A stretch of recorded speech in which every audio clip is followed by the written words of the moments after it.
Sejam bem-vindos ao Talk Saúde e Inovação, o podcast oficial do Hospital São Vicente. Nesse episódio temos um convidado especial, o arquiteto Eduardo Inchitani, para falar um pouquinho sobre o projeto humanizado do Hospital São Vicente.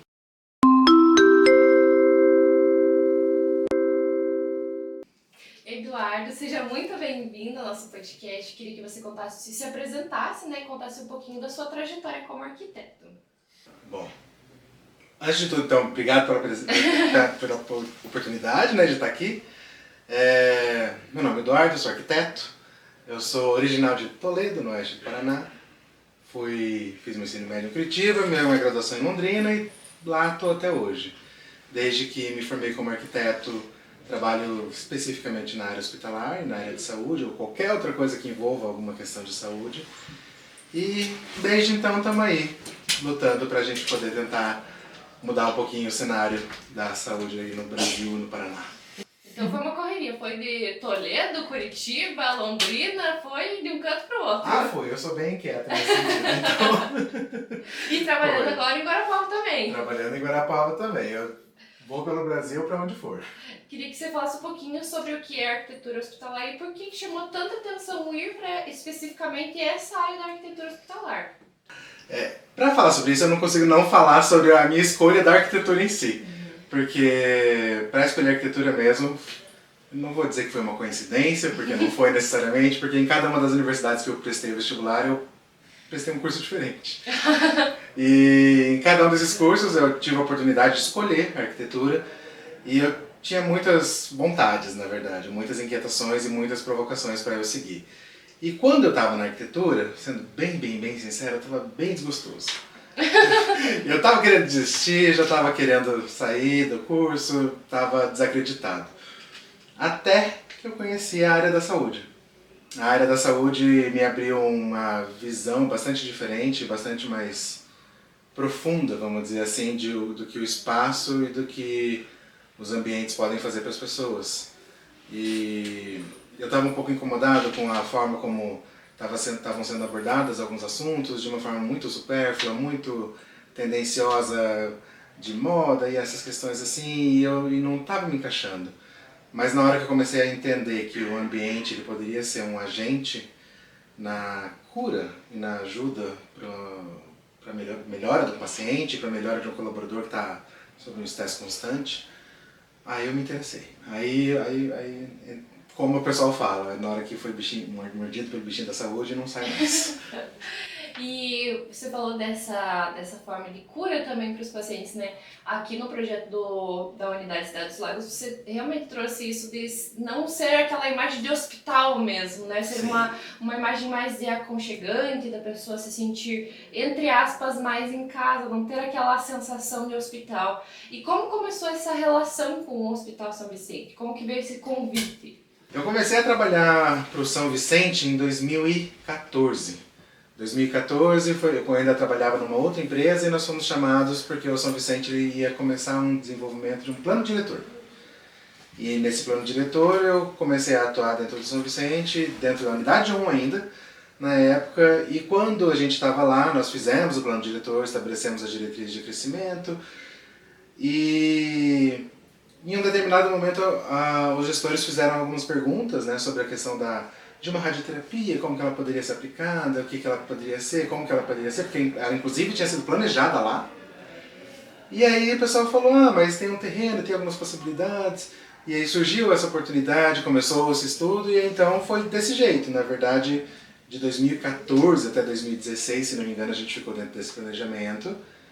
E desde então a gente está aí fazendo esses novos planos para o São Vicente. É uma boa caminhada lá do São Vicente, é um bom tempo, Já completa uma década aí, já tem uma vida.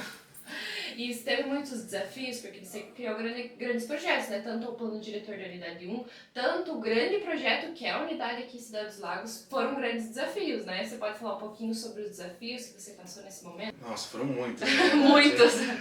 São 10 anos, Mas é bem interessante, porque uma coisa que eu sempre falei para o pessoal da equipe, quando a gente desenvolvia os projetos e quando a gente desenvolvia o planejamento, era legal ver a dedicação da equipe, era legal ver que, independente de todas as dificuldades que são naturais de todos os estabelecimentos de saúde, principalmente no interior do Brasil, a gente via uma dedicação bastante grande para que as coisas funcionassem. E que se não fosse essa dedicação, as coisas simplesmente não funcionariam.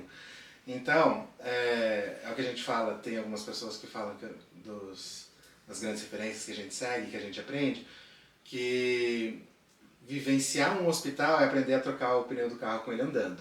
E é isso mesmo, a gente precisa aprender a fazer as reformas, fazer os ajustes, atualizar a tecnologia sem ele parar de operacionalizar. Ele não pode parar a operação dele. Então, é muito difícil isso. E a gente tem que pensar em todas as possibilidades para que a gente ajuste o ambiente para cá, e depois vem para cá, e depois vem aqui, depois vai para cima, e agora vai para baixo. E, infelizmente, alguns setores acabam sofrendo um pouquinho mais com isso, como a administração, que tem uma infraestrutura muito mais leve, né, nesse sentido, mas são muitos os desafios. No caso do São Vicente, a unidade 1, ele tinha uma estrutura bastante antiga, e que quando ela foi construída, ela tinha uma dificuldade de nível. Os níveis não se interligavam em nível. Então era preciso fazer uma rampinha para cada um, para outro, para outro. Um puxadinho. Um puxadinho, que é a característica tradicional do crescimento do hospital. Não só de São Vicente, mas como de todos os hospitais do Brasil. Mas dentro do nosso planejamento e dentro do plano diretor, quando nós fizemos a primeira versão desse plano diretor, a gente fez uma previsão de crescimento da própria unidade 1, ainda não existia a unidade 2, para praticamente 30 mil metros quadrados, nivelando todo o hospital e buscando essa integração de todos os níveis, né, que era uma das grandes dificuldades e uma das grandes necessidades do hospital. E como a gente estava planejado já para essas questões, não foi difícil, quando surgiu a oportunidade da unidade 2, a gente pegar esse planejamento dessa metragem quadrada a mais, vamos dizer assim. A unidade 1 tem aproximadamente 9 mil e pouco metros quadrados. Então não foi difícil a gente pegar essas ampliações, essas novas necessidades e trazer para uma condição de um outro terreno. Então esse planejamento acabou sendo um grande facilitador para que a unidade 2 fosse possível. Então, querendo ou não, uma das dificuldades é que você pegou um projeto pronto, entre aspas, né? A unidade 1 já estava toda pronta, daí você tem que puxar para um lado, puxar para o outro, e você começou do zero aqui na unidade 2. Então você pode desenvolver, já pensar nesse aumento de locais no hospital, né? Então, querendo ou não, é mais fácil quando você pega do zero um projeto, né? É mais fácil, é mais fácil, mas a gente sempre tem que considerar algumas questões que acabam, não vou dizer que são dificultadores, mas que são pontos de atenção. Porque apesar dele ser mais fácil, então é uma oportunidade rara, mais de 98% dos hospitais hoje são atualizações, então a gente não pode falar que acontece todo dia um hospital novo. Mas sim, ele tem oportunidades e cuidados, porque o ponto que a gente precisa cuidar é que, independente dele ser um hospital novo, ele já cresce e já nasce desatualizado, tendo a necessidade de se atualizar. O ramo da saúde é muito volúvel, a tecnologia ela muda e modifica e se atualiza todo dia. Então, um equipamento que hoje ele já tem uma condição, daqui a 2 anos, que normalmente é o tempo de obra no hospital, já não existe mais, ou já está ultrapassado, ou já precisa de uma outra condição. Então, o hospital ele precisa ter como base de uma diretriz uma alta flexibilidade. Ele não pode ser engessado, ele tem que poder se adaptar e abrigar as tecnologias e assistências, independente de quais elas forem. Então, nesse caso, a gente tem que sempre considerar esse tipo de questão, porque mesmo no hospital que foi absurdamente excepcional e conseguiu sair do papel muito mais rápido do que o esperado, porque ele foi projetado para ser feito em etapas, por isso que ele tem os pavilhões separados, ele conseguiu, graças à captação de recursos do hospital, conseguir sair de uma vez. Então, era preciso ter um cuidado para que ele pudesse não queimar uma carta de crescimento, não queimar uma carta de operacionalização futura nesse sentido. Então, é sempre um cuidado necessário, independente de qual novo hospital seja. E você pode falar um pouquinho sobre a sustentabilidade que você, lógico que tem que ter no hospital, né? Principalmente nessa unidade nova, que é tecnologia de última geração. Você pode falar algumas coisas de sustentabilidade que foi usada nesse projeto? Perfeito. Durante o projeto foram feitas várias consultorias para que a gente pudesse implantar algumas tecnologias. Lógico, o hospital ele precisa nascer já com os conceitos de sustentabilidade básicos. Antes da gente falar de questões de certificação, essas nomenclaturas bastante atuais e necessárias hoje em dia, né? Um hospital, quando a gente fala pela arquitetura em si, o arquiteto hospitalar, antes dele ser um bom arquiteto hospitalar, ele precisa ser um bom arquiteto. E como edifício, ele já precisa pensar no entorno, ele já precisa pensar na implantação, ele já precisa saber como ele vai estar reagindo à movimentação do sol e cada um desses fatores que influenciam grandemente dentro do edifício. Então, o hospital, sendo um equipamento que tem um grande fator de uso de fontes naturais, como água, energia e cada uma dessas outras questões, ele foi bastante preparado para isso. Então, nós dividimos os pavilhões, afastamos o edifício de uma forma bastante generosa para criar esses jardins internos, para garantir uma iluminação natural em todos os ambientes que a gente tivesse oportunidade. Então, mesmo em UTIs, por exemplo, que costumam ser bastante fechadas, a gente conseguiu garantir janela em praticamente todos os leitos. O centro cirúrgico, que também costuma ser um setor fechado, a gente conseguiu manter janelas para as operacionalizações, para cirurgias serem feitas em aberto quando forem possíveis. Então, elas têm a possibilidade de serem completamente no escuro, com as questões robóticas ou com as outras necessidades de iluminação diferentes, ou elas podem ser abertas, conforme a necessidade do médico. Também tem a questão cultural que a gente não pode desconsiderar. Fora isso, várias outras diretrizes foram estabelecidas, como a questão da implantação. A implantação ela segue um eixo leste-oeste, então ele consegue ter uma insolação bastante razoável, bastante positiva para o hospital como um todo. Na fachada oeste, que é a fachada da frente, nós deixamos previsto já a instalação futura de alguns brizes para ajudar na insolação solar. Todos os vidros que foram colocados, eles foram vidros bastante eficientes, que têm uma redução de temperatura e na passagem dos raios UV bastante reduzidas. Então, todas essas condições já foram pensadas para o futuro ser bastante sustentável dentro desse hospital.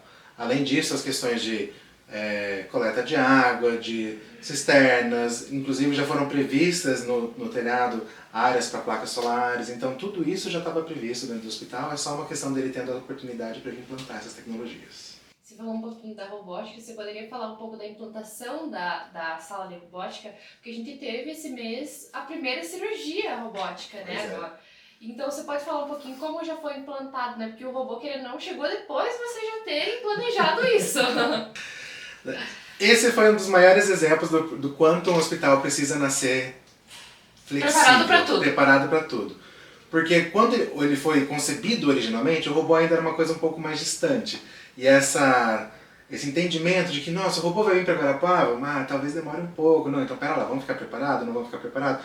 Então, na época, a gente deixou uma preparação para o robô, mas ainda não estava certo de que ele viria. Como o hospital ele foi feito e concebido de uma forma bastante flexível, então nós não só tivemos a oportunidade, durante a obra dele, de ampliar o centro cirúrgico, como nós conseguimos garantir uma sala híbrida também para o centro cirúrgico.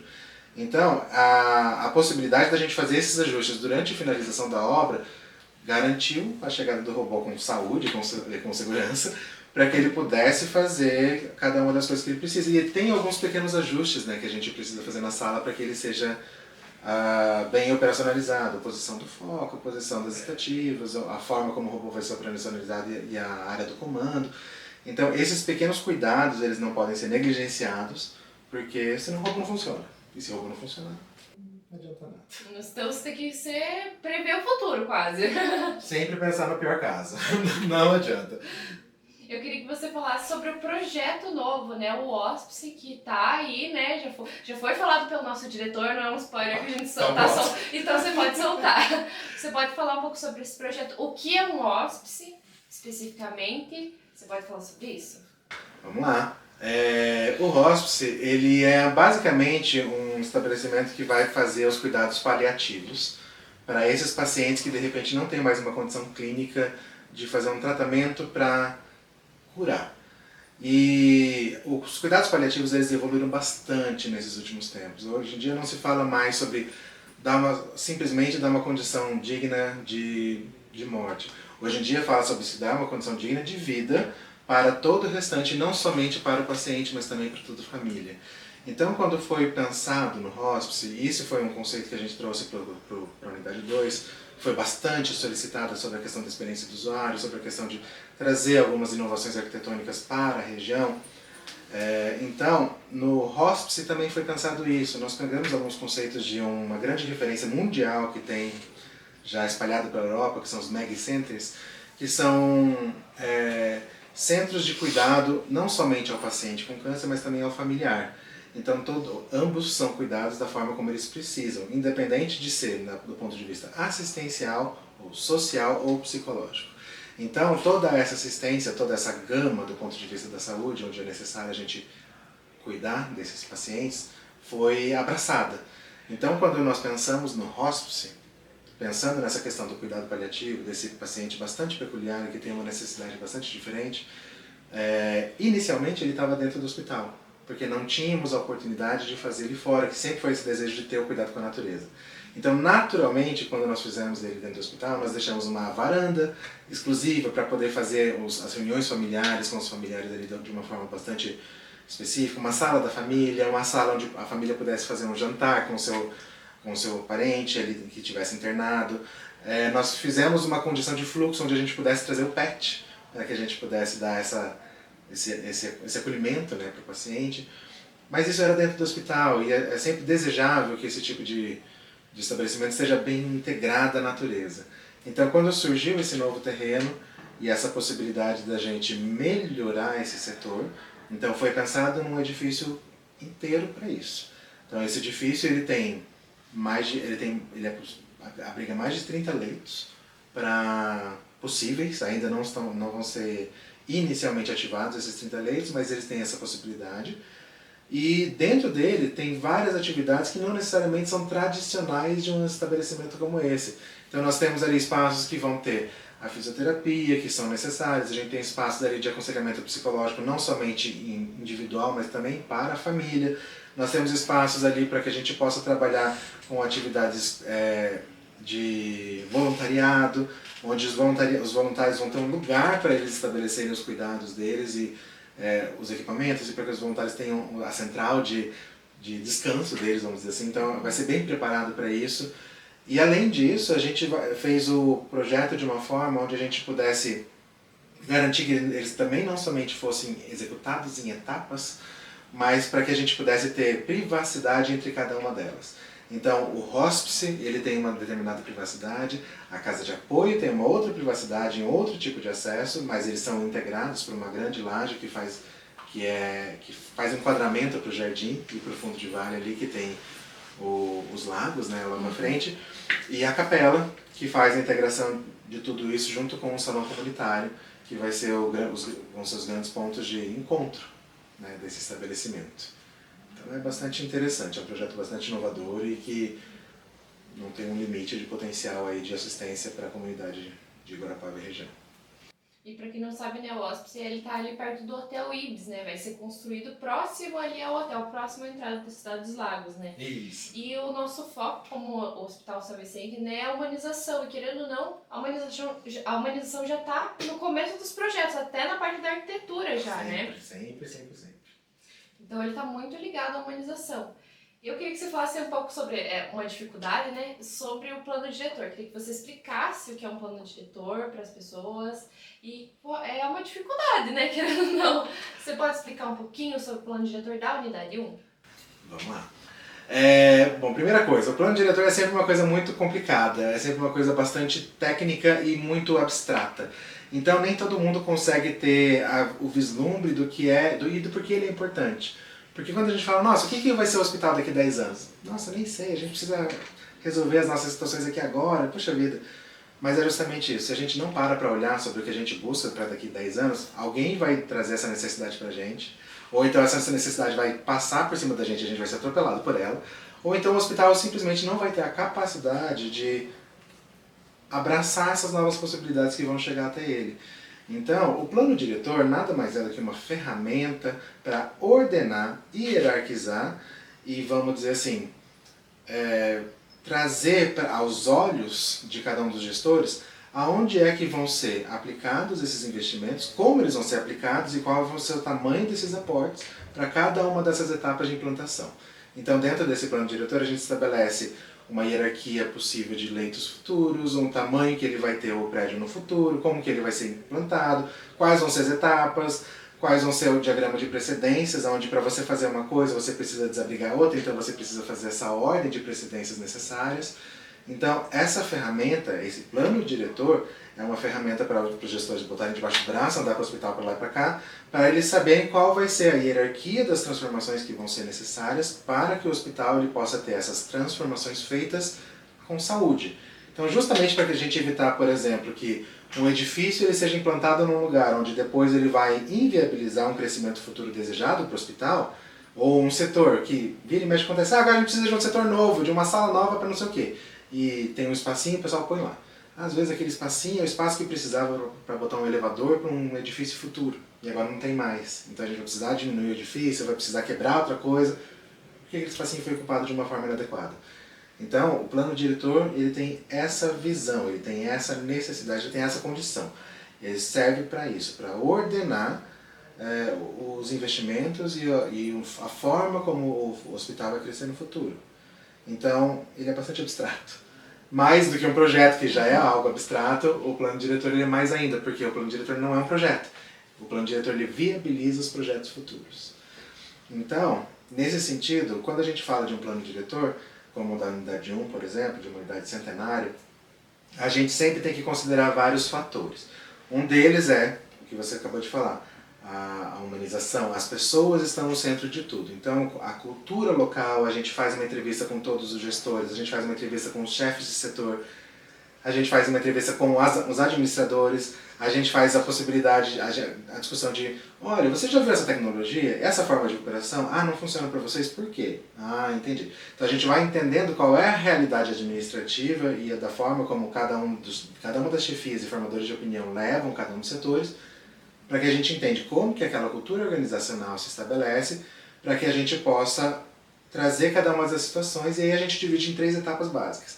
A gente faz um diagnóstico mesmo no sentido de, olha, tem essa dificuldade, tem esse problema, tem isso daqui, você tem isso. Isso é seríssimo, você está botando o teu paciente em risco, isso é sério, mas ok, a gente pode ajustar dessa forma, isso não é sério, mas é desejável. É bastante desejável que você faça essas alterações para que você possa manter a saúde do teu hospital. Depois disso, a gente faz um alinhamento desses diagnósticos, dessas necessidades, para a gente estabelecer as hierarquias, e a gente pega essas condições que a gente trouxe do diagnóstico e alinha com o planejamento estratégico do hospital. Para onde o hospital quer crescer? Como ele quer crescer? Quem o hospital quer ser daqui para frente? Independente dele saber certinho ou não, mas ele precisa ter pelo menos um entendimento de que eu quero ser alta complexidade, eu quero ter essa especialidade no futuro. Essa especialidade agora a gente já não tem mais tanto interesse, talvez ela não seja mais tão interessante no futuro, vamos pensar mais para frente a gente não tem mais ela. Então, como é que o hospital ele quer ser? Qual é a referência que o hospital vai ser? Então, a gente pega esses entendimentos, a gente pega essa questão do diagnóstico, alinha isso tudo e aí desenvolve o que a gente chama de plano diretor, que aí é a condição onde a gente traz as etapas dos crescimentos futuros. Que, inclusive, agora nós estamos fazendo a atualização do plano diretor. Nós estamos pegando o plano diretor da unidade 1, trazendo as condições agora que a gente tem na unidade 2, a unidade 3, vamos dizer assim, né, que é um hospital, e trazendo tudo isso agora para um novo plano diretor, porque agora a gente não fala mais de uma unidade assistencial, nós falamos de uma rede assistencial. O hospital agora ele funciona como uma rede. Tem setores que são de apoio técnico-logístico que ficam na unidade 2, tem outros setores que estão na unidade 1, e esses 2 setores eles se complementam, eles não podem ter duplicidade. Isso é gasto para o hospital, isso acaba sendo bastante negativo. Então e tudo no hospital é caro. Sim. Então, a gente precisa pensar sempre nessa questão de saúde financeira. Então, por isso que diversos dos setores que nós desenhamos, quando nós desenhamos na unidade 2, nós já desenhamos prevendo que ele abrigaria a potencialidade de atender a unidade 1. E tudo isso sempre pegando os dimensionamentos, pegando as cargas, pegando as quantitativos de cada uma das chefias dos setores, para que a gente pudesse ter um dimensionamento adequado para isso, até porque nós não estamos vivendo o hospital no dia a dia. Então nós precisamos do olho de quem está dentro. E cabe a nós, como arquitetos, interpretar isso e consolidar isso num espaço físico. Querendo ou não, então o plano diretor nunca para. Nunca para. Sempre precisa de atualizações, né? E teve alguma, agora por curiosidade, teve alguma dificuldade com questão de estrutura da unidade 1? Que querendo ou não, uma estrutura antiga, uma estrutura centenária, teve dificuldades de colocar um plano diretor ali numa unidade tão antiga? Ah, tem. Muitas. Sempre tem. No caso da unidade 1, a maior dificuldade foi na questão dos desníveis, né, como eu disse, porque isso dificulta muito o deslocamento dos colaboradores e dos pacientes. Então, o que a gente entendeu ali quando a gente fez o nosso diagnóstico? Quando a gente fala de plano diretor, a gente fala plano diretor como de cidade mesmo. Tem os bairros, tem as ruas e as avenidas que ligam os bairros. Dentro de um hospital é a mesma coisa. Os setores são interligados pelos corredores, que tem os corredores internos que funcionam para dentro do setor. E lá, o grande problema que a gente tinha era que alguns setores eles eram bastante promíscuos, vamos dizer assim. Eles eram muito abertos e eles não tinham a privacidade que eles precisavam ter. Então, um paciente, por exemplo, ele passava por um setor para chegar até outro. Um colaborador ele tinha que passar com comida dentro de um setor para passar para o outro. E isso era bastante negativo, isso gera bastante dificuldade, isso acaba diminuindo inclusive a segurança patrimonial do hospital. Então, um dos grandes problemas que a gente tinha era isso, porque essa necessidade das rampas aumentavam bastante a circulação, e circulação acaba sendo uma área bastante complicada dentro de um hospital, e aí a gente precisou organizar tudo isso. Então, para isso, a primeira coisa que a gente estabeleceu foi uma circulação vertical.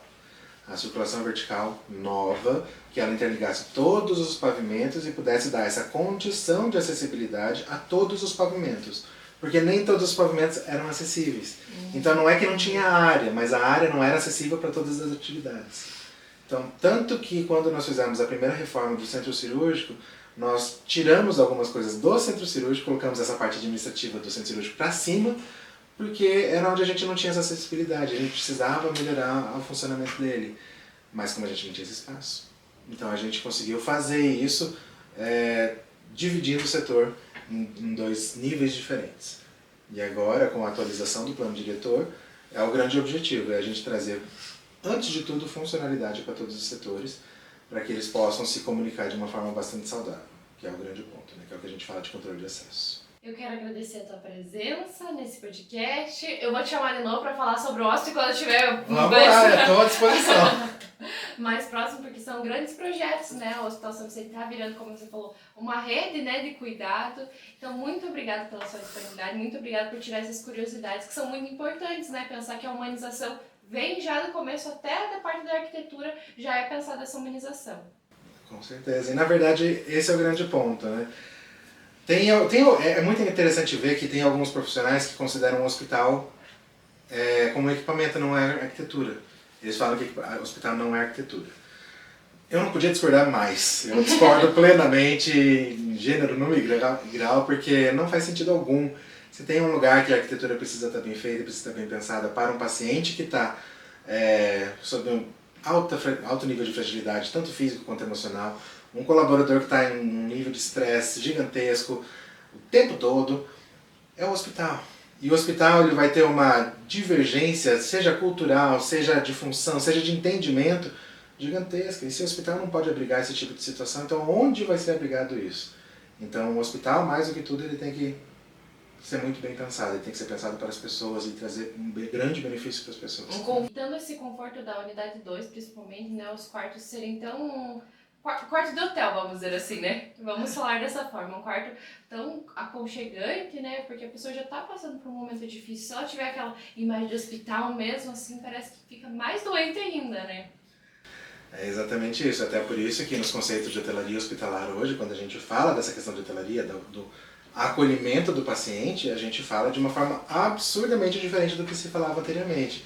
Então hoje, independente do tamanho do hospital, a gente tem que discutir isso, e eu tenho a oportunidade, eu estou como diretor da ABDH, que é a Associação Brasileira para o Desenvolvimento do Edifício Hospitalar, aqui do estado do Paraná. E é justamente isso, é um bando de gente que gosta dessa questão da discussão dos espaços de saúde para discutir as novas formas de se estabelecer esse espaço. Então, quando a gente fala dessa questão do hospice, de trazer essas funções que não são necessariamente assistenciais, mas entender que isso é a integralidade da saúde e é o espaço que tem que abrigar isso, é a arquitetura.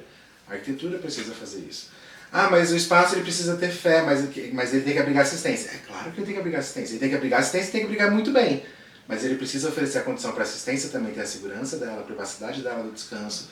Ele tem que oferecer o espaço para a condição do paciente poder ter a dignidade de controlar a luz dele, que seja, a temperatura, ou a condição dele ir para fora. Ah, não pode ir para fora. Então ele tem que ter uma varanda interna.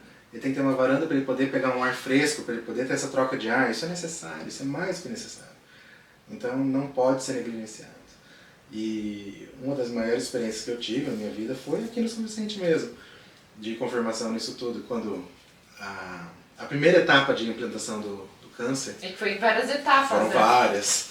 E quando a quimioterapia foi inaugurada, eu tive a oportunidade de ver um senhorzinho que foi para ser atendido, e na hora que ele estava entrando na cabine, porque nós fizemos as cabines ali para que eles pudessem ter a privacidade do espaço deles, né? Na hora que ele foi entrando na cabine, ele falou: nossa, mas tudo isso é para mim? Aí o pessoal falou: isso é pra você, isso é pra você ver como a gente se importa, pra você estar bem cuidado.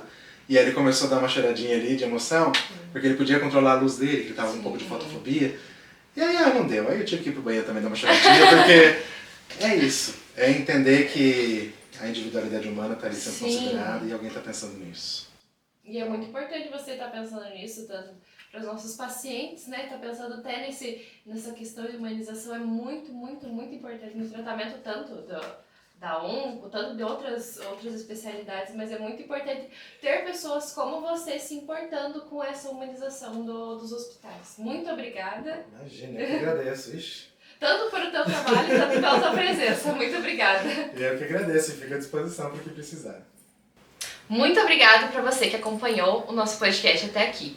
Curta, compartilhe e deixe seu comentário. Se você tem interesse em doar para o Hospital São Vicente, as informações estão aqui na descrição.